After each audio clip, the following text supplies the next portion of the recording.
Hey guys, thanks for clicking on this video. This is actually a clip pulled from our Monday calls that we do live every Monday at 6 p.m. Eastern. If you'd like more information, the link is in the description below. We touched on this a little bit, but I want to bring this idea back up. This POD mindset, I think, is very different than any other reselling mindset.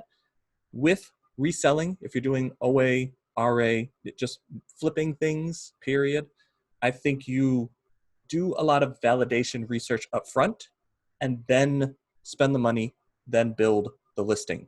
With POD, it's almost like you need to just flip that. You start with an idea, then try to make the listing as quick as possible to get it up, then let the market validate what you're doing.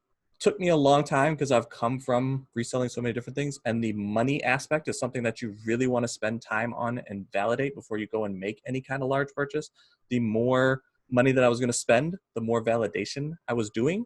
With POD, most of the time there is no cost, or if there is a cost, it's very extremely low cost. A listing, a pre-purchase of something, it's pennies on the dollar of what you would be doing, especially if you do private label and buy the stuff from China. It's like little to nothing compared to that. So just the mind shift should be different.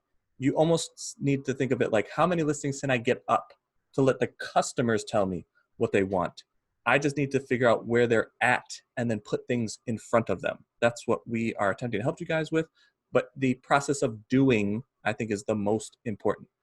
Switching your mind and just getting listings up. Figure out after so many listings, oh, this is a routine that I can kind of click into so I don't have to mentally be drained every time I go to make a listing. Even talking to my mother, she was talking about how it's easy for her now to do the book process because she has a sheet and she just clicks down the sheet and then she just opens the link as she does it. And that helps her get started. As where before it was like, okay, I need to make a listing.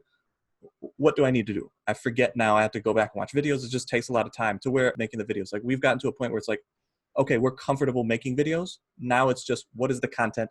We can dictate this amount of time and get it done and then move on with the rest of our day. We don't have to keep thinking about it. It's just when we need to make a video, schedule out this much of time, we can do it and then continue on with everything else that we're trying to accomplish. We've said that a few times, so it kind of sounds eloquent, and it's like, oh, it's just this easy thing to do. Like you just put out the plan and you follow it. But really that 100 listing challenge that we put out there is like, that's the struggle, right? Like you're doing that knowing that you're going to run into walls. You're doing that knowing that you don't maybe have all the skills that you want to make the highest quality listing or the quality of listing that you ultimately want to make. And it's kind of taking this like leap of faith into, okay, I don't know how to do the best keyword research. I don't know how to make the best artwork. But what I am willing to do is just put some energy and effort into those things, do the best that I can while being time efficient in getting these listings up. Knowing that once I fall into a bit of routine, just like our mother being able to, open multiple tabs and do like things closer to the way that we're doing them, it's just you get that routine going, and then you start to bring in this idea of, okay, now I can get 1% better at the keywords, I can get 1% better at the designs, I get 1% quicker at actually making the listing.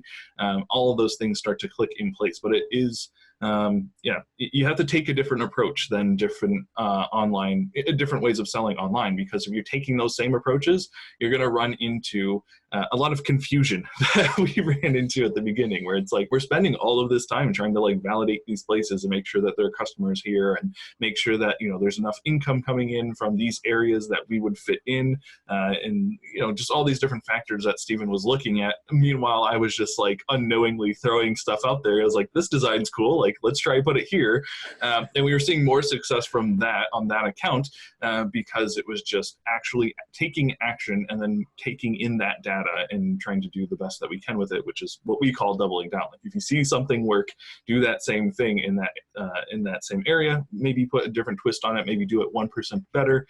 But that's kind of what should be your leading guide, is what does the data say? Where are customers actually purchasing these shirts? What types of designs and colors and things are working?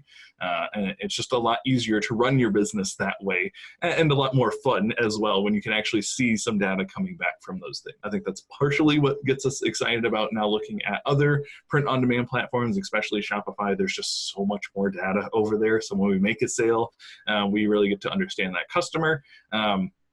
but it's still the same, idea that we're deploying over there. Okay, we don't really have any of this initial data to go off of. Yes, we could do a bunch of market analyzing and make sure that we have the perfect design for this niche market, or we can just put up 3 different Shopify stores and kind of put our best foot forward while being time efficient with each of those, learning lessons from putting up 3 Shopify stores, but then ultimately seeing which one customers are going to purchase things from. And then, okay, this Shopify is outshining the rest of them. Let's just put our effort into that one and keep trying to get 1% better over there as well. So it's not a principle just for Merch by Amazon, this 1% better, or making sure that you have the right mindset for the business that you're in. It does actually affect kind of across the board. And as we've talked to many of you over the last couple of months, we've seen that kind of regardless of where you're at in your business or in your personal life, how old you are, any of those factors kind of go by the wayside if you're just willing to take action and actually try. Like I said, it is really a leap of faith of just being like, I don't know what I'm doing. I'm going to put some stuff out there. And so there's not a lot of like targets or bullseyes that we get to hit that have been set by the industry, right? It's still just us like, okay, I think this is what we're going to do. We're going to put our effort into that. We're going to hit that target. And then we'll see, like, was that a target worth hitting? Yes, no. All right, it was. Let's tell other people, like, this is something you should be trying to do. Make 100 listings. There's your target. Once you can hit that, then we think you learn these lessons and you can kind of dictate your time and effort and make a routine around what you learned from those 100 listings. An interesting point there is that unfortunately me and Steven can't just hand you this package that says like, do these exact things while you're making those 100 listings and you're going to figure it out. Kind of the idea behind making those 100 listings is that you yourself will figure out what works for your routine or what you're trying to do, the way that your skills interact with the platform. It's going to be custom fit to you. And so that's kind of the exciting part of it, is that, regardless of where you're coming from, you can still figure out a way to do this business with your schedule, with your skills, with your finances behind it. It is a weird thing to just say, hey, take this leap of faith with no guarantees. And I think in the e-commerce space, people are just looking for sales. And it's like that we don't have an answer to like, do this, you'll get sales. We have an answer for like, do this and then try to find your listings and then improve. And it's more than likely going to lead to sales because you're catering to a customer base in a marketplace where they're looking for those products. It's kind of, you have a lot of things working for you. You just have to put in the effort to find where that customer and you line up. And then that's where the sale happens. Let's break this down to the simplest way to start. Take action, just do. Don't overcomplicate it, don't overthink it. Just get that process going and take action. That first step, I think, is the most important. Hey guys, thanks for checking out the video. Please leave us a like if you liked it, a dislike if you disliked it, subscribe to see more, and comment below if you have any questions. All right guys, take it easy.